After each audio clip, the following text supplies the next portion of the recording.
The gathering storm the assembly convenes.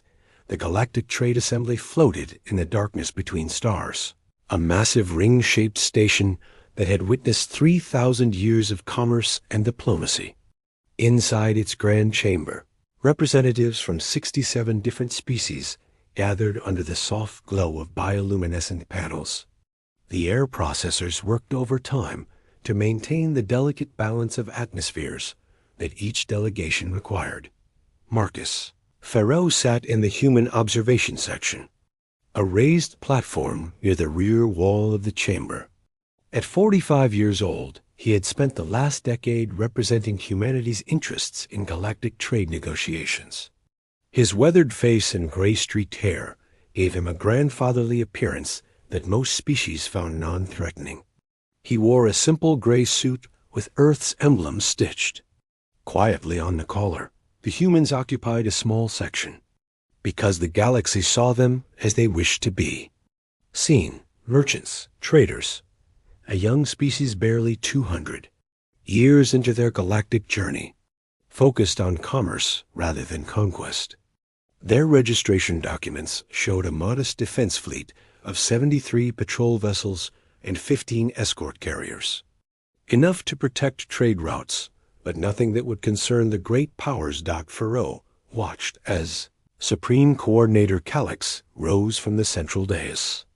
The Xanthari leader's 4 arms spread wide in a gesture of urgency. His blue-scaled skin flickered with patterns of distress that his species used to convey emotion. Delegates of the Assembly, we face a crisis unlike any in recorded history, Calix announced, his translated voice echoing through the chamber. The Ravagers have breached the neutral zones.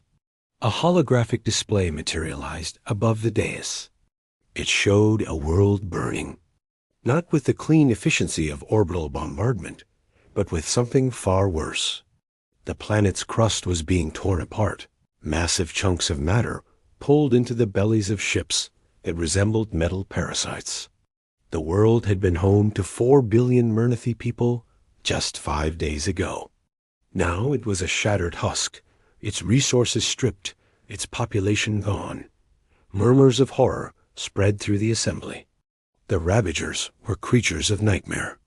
They had appeared from the galactic void 8 years ago with no warning and no explanation. They did not communicate. They did not negotiate. They simply consumed everything in their path. Worlds, stations, ships, everything became fuel for their endless fleet. How many ships? Asked General Krenth of the Valorian Empire. The massive reptilian warrior stood nearly 4 meters tall, his armored hide covered in ceremonial scars.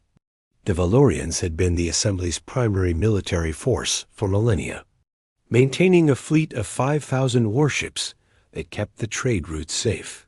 Our scouts detected approximately 800 vessels in the Ravager formation, Calix replied. They are moving through the outer territories, targeting worlds with minimal defenses. Farrow leaned forward slightly. He had been expecting this moment for years. The Ravagers followed patterns. They tested defenses, probed for weaknesses, and struck where resistance was lightest. Intelligence suggested they were building toward something larger.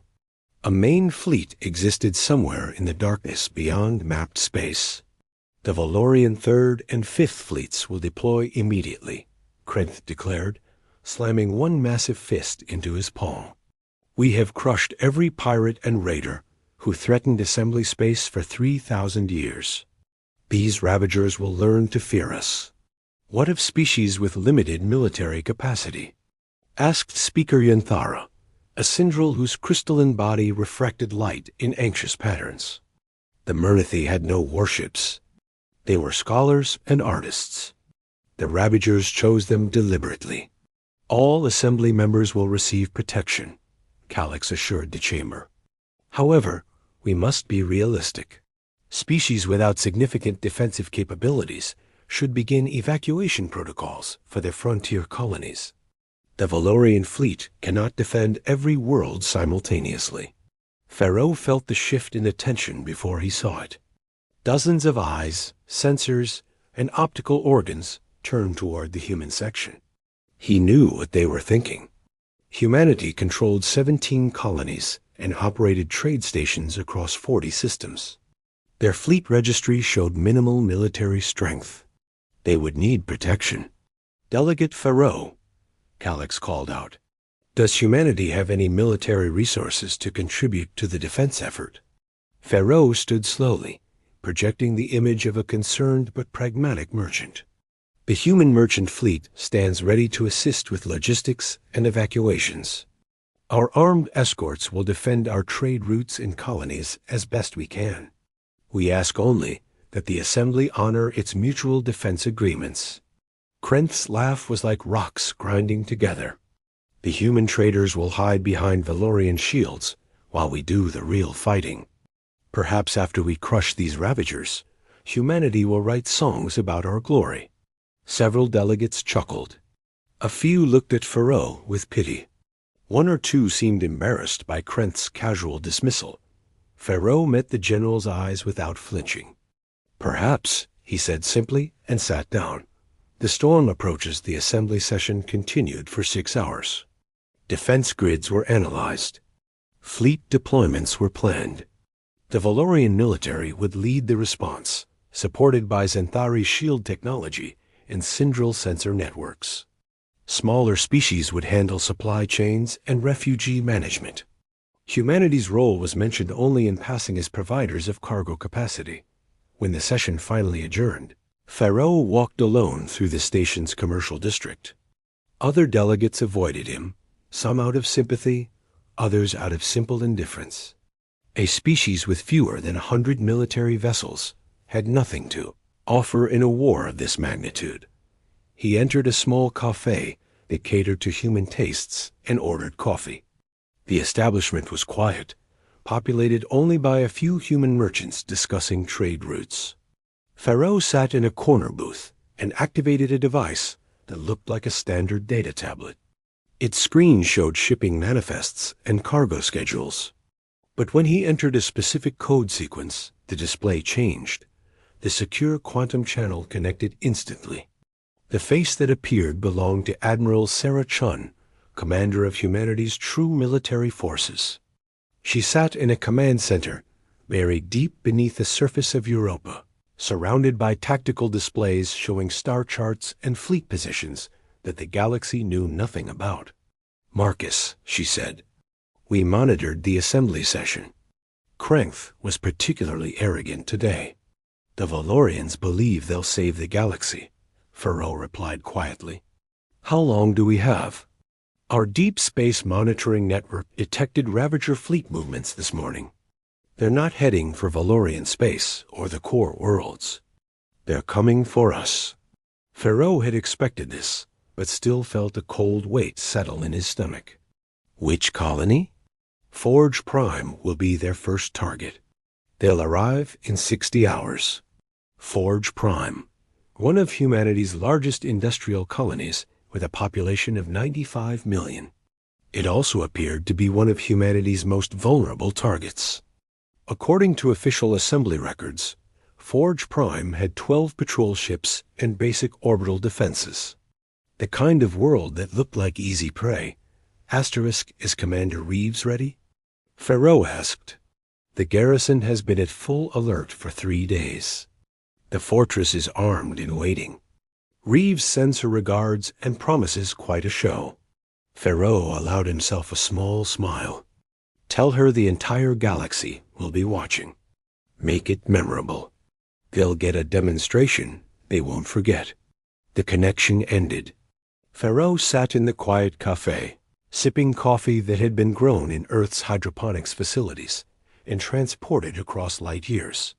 He thought about the elaborate deception humanity had maintained for 2 centuries. When humans first encountered the galactic community, they had been eager and optimistic.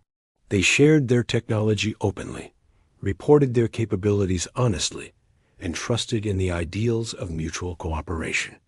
Then they studied the galaxy's history. They learned about the Calrathi Concordat, whose advanced shipbuilding techniques made them wealthy and influential. Within 50 years, the Valorians had conquered them, claiming their technology as spoils of war.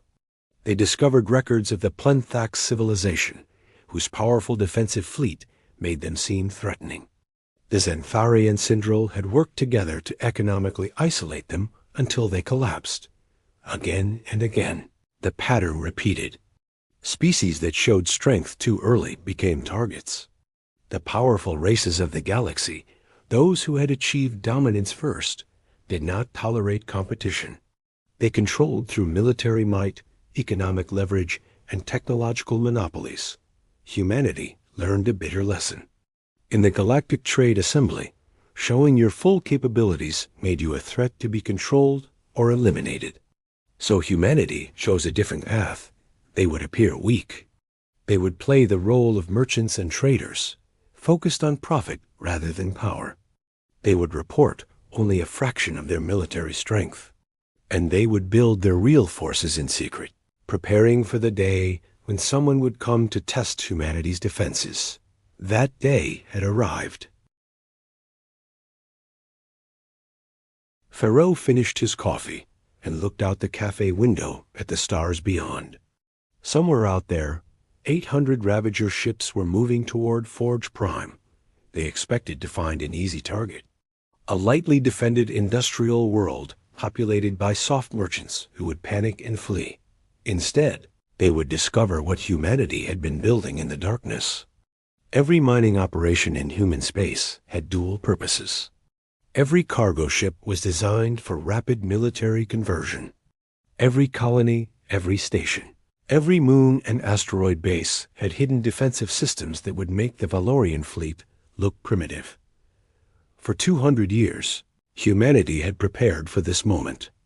Every human understood that their survival depended on strength, but also on secrecy. The galaxy respected power, but feared those who displayed it too openly. So humanity had become masters of deception, hiding their true capabilities behind a facade of commercial interests. The Ravagers were about to tear that facade away.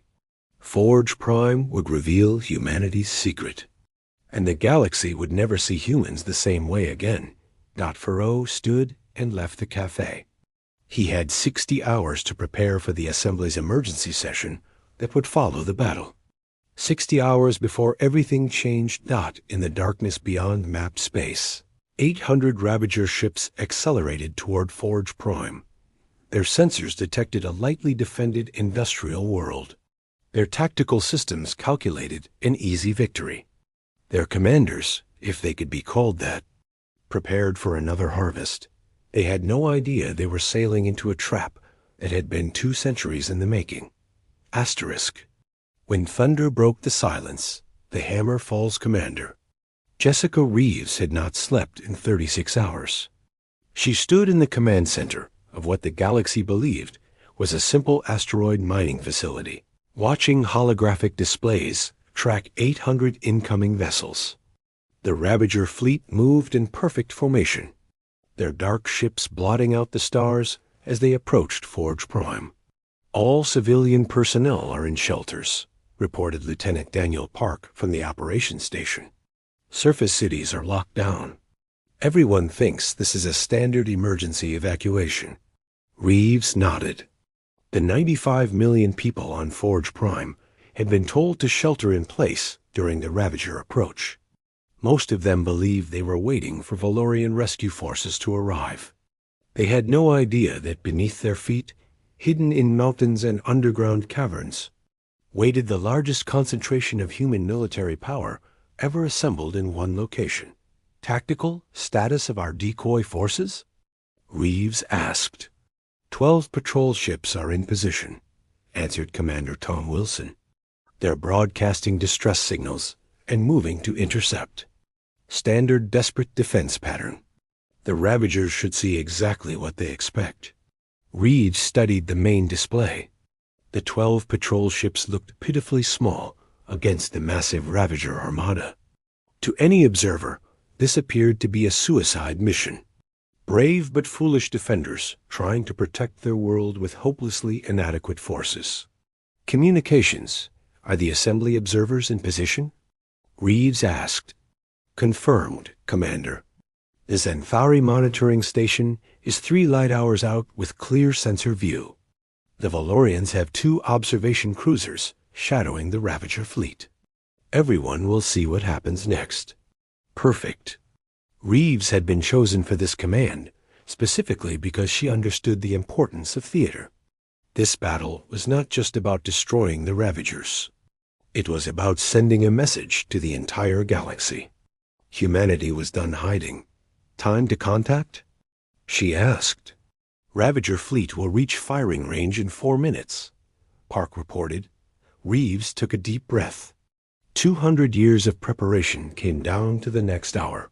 She thought about the generations of humans who had worked in secret, building ships in hidden shipyards, training crews in classified facilities, developing weapons that technically violated a dozen assembly treaties.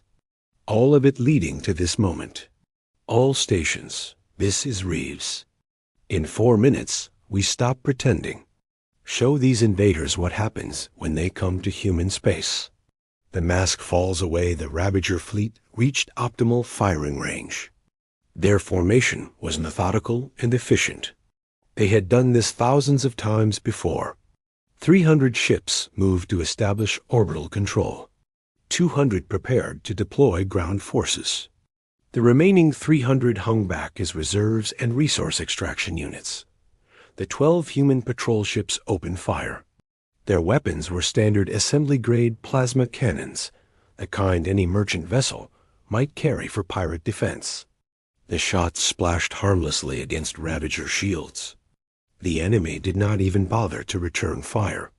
They simply advanced, confident and unstoppable. On the Xanthari observation station, Supreme Coordinator Calix watched the display with growing horror. The humans are going to die.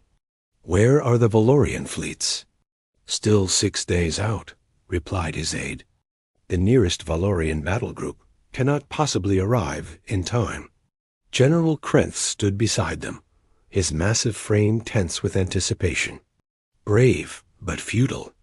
The humans fight like warriors, at least.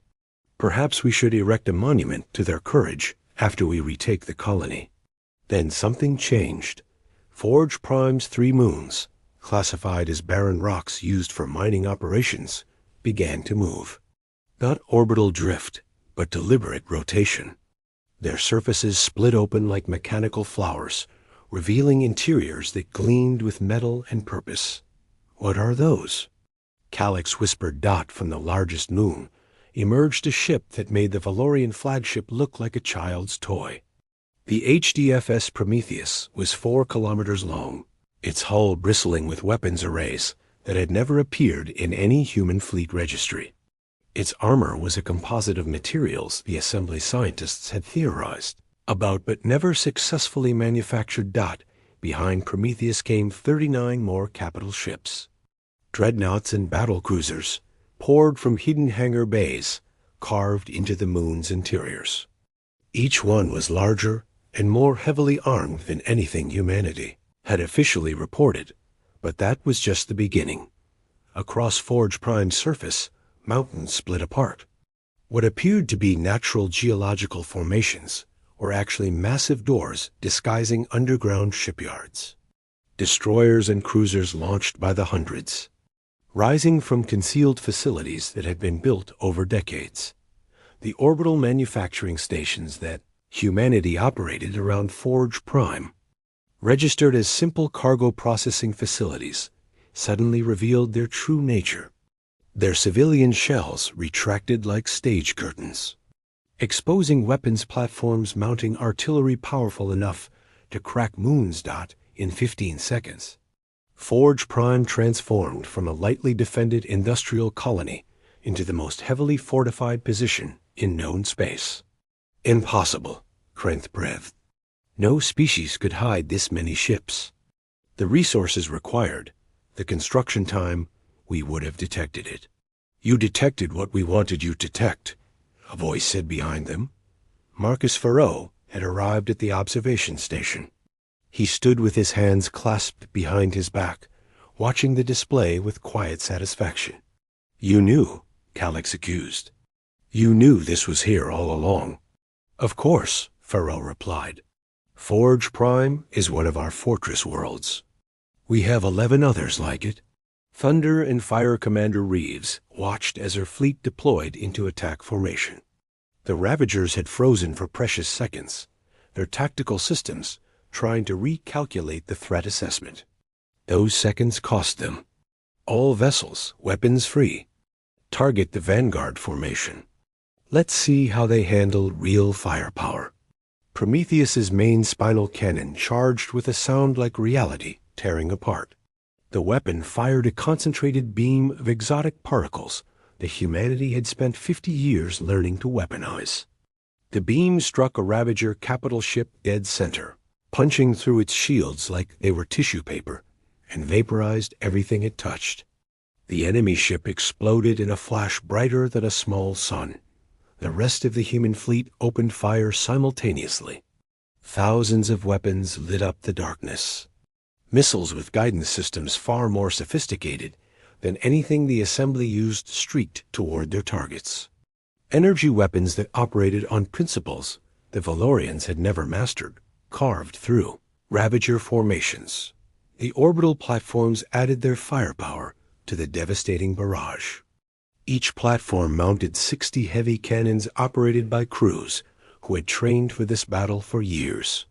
They fired in coordinated salvos, concentrating their beams on single targets until shields failed and hulls ruptured. The Ravagers tried to respond. They were experienced killers, after all. Their ships returned fire, massive energy weapons striking at the human fleet.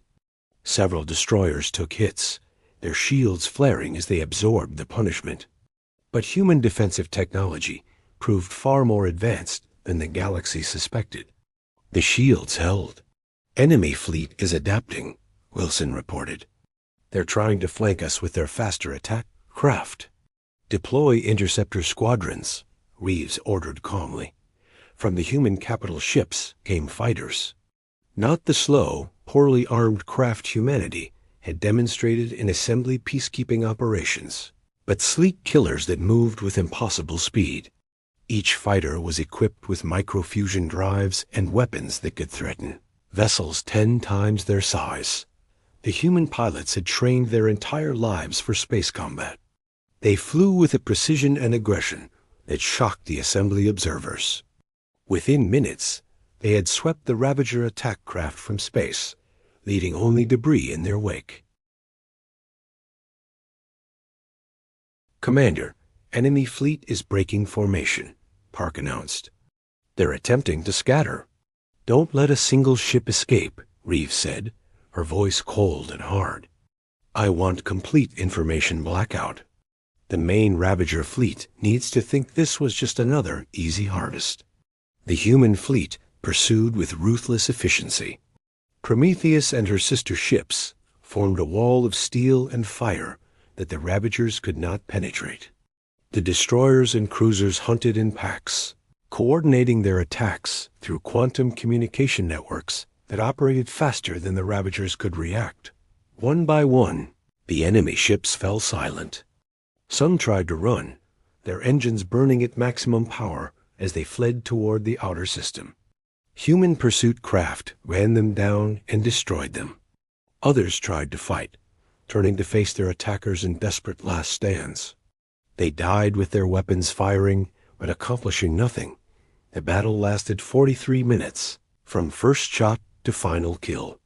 800 Ravager ships had entered the Forge Prime system. 0 escaped. The silence after Thunder Commander Reeves sat back in her command chair as the last enemy signature vanished from her displays. Her crew worked efficiently, coordinating damage control and search and rescue operations. 3 orbital platforms had been destroyed in the fighting. 27 fighters lost. 5 destroyers heavily damaged. But every capital ship survived, and Forge Prime remained untouched. Casualties? She asked quietly. 83 personnel killed, 240 wounded, Park reported, his voice heavy. All names have been recorded. Their families will be notified. 83 lives against 95 million saved. Reeves knew the math was favorable, but it still hurt. Every name would be carved into the memorial wall at Human Defense Forces headquarters. Every family would receive full honors. Communications. Send encrypted burst transmission to Admiral Chun. Message reads, Forge Prime intact. Ravager fleet eliminated. Human losses minimal. Phase 1 complete. She paused, then added, and someone sent a message to the assembly observation station. Tell them we're ready to talk. On the Zenthari monitoring station, absolute silence filled the command center. Delegates from a dozen species stood frozen, staring at displays showing the debris field where a Ravager armada had been destroyed. Destroyed by a species they had thought was weak. General Krenth found his voice first. How many ships does humanity actually possess? Marcus Farrow turned to face him. The grandfatherly merchant was gone. In his place stood something harder, someone who had been playing a role for a decade, but was now stepping out of the shadows. The Human Defense Fleet currently consists of 18,000 capital ships, 130,000 cruisers and destroyers, approximately 3 million support vessels and fighters. We also maintain 73 mobile fortresses, each comparable in size to this station. And we're still building. The silence that followed could have swallowed stars. Calix's scales flickered through every color of distress his species could produce. You've been hiding this fleet for 200 years? The assembly requires accurate military reporting. The penalties for such deception are meaningless, Farrow interrupted. We studied your history, Coordinator. Every species that honestly reported significant military strength was conquered, controlled, or economically strangled by the elder races. The Kelrathi, the Plenthax, the Vorin Republic. All of them showed their power too early and paid the price. We learned from their mistakes. You don't trust us, Krenth said, and there was something like respect in his voice. Would you? Farrow asked. The assembly maintains a hierarchy where some species matter more than others. Laws that restrict military growth to protect the dominance of races, like the Valorians. Trade regulations that favor Zenthari corporations. We chose not to participate in that system while appearing to accept it. A Sindral delegate spoke, their crystalline voice trembling. You have 3 times as many capital ships as the Valorian Empire. You could conquer half the assembly if you wished. We don't wish to, Farrow said firmly. We built this fleet for one purpose, to ensure that humanity can never be conquered. Not by external threats like the Ravagers, and not by elder races who might decide we're too weak to be worth protecting, or too strong to be allowed. Independence, Yanthara. The Sindral speaker moved forward carefully. Will you help us? The Ravagers will come for all of us eventually. Farrow looked around at the assembled delegates, seeing fear and uncertainty on alien faces. This was the moment humanity had been preparing for, not just to reveal their strength, but to reshape the galaxy's power structure. That depends on you, he said. If the assembly wants humanity's help against the Ravagers, there must be changes. Real changes. First, all military restriction laws are abolished. Every species has the right to build whatever defense they need. Second, the Assembly Council is reformed with equal voting rights for all members. No more elder race dominance. Third, humanity assumes coordination of all anti-Ravager military operations. You're asking us to tear down 3,000 years of tradition? Calix protested weakly. I'm asking you to survive, Farrow replied. Our deep space monitors detected the main Ravager fleet yesterday. 50,000 ships, maybe more, heading for assembly core worlds. Your fleets combined cannot stop them, but humanity can. We've been preparing for exactly this scenario for 2 centuries. We have the ships, the weapons, the tactics, and the trained personnel. We can win this war, but only if you're willing to accept that the old order is finished. He pulled up a tactical display showing Ravager fleet movements and projected battle outcomes. We've already positioned mobile fortresses along their approach vectors. Our fleets are deploying as we speak. We can intercept them before they reach your home worlds. We can end this threat. But the price is change. Real change. General Krenth stared at the display for a long moment. His face showed the struggle between pride and pragmatism, between maintaining Valorian dominance and accepting that another species had surpassed them.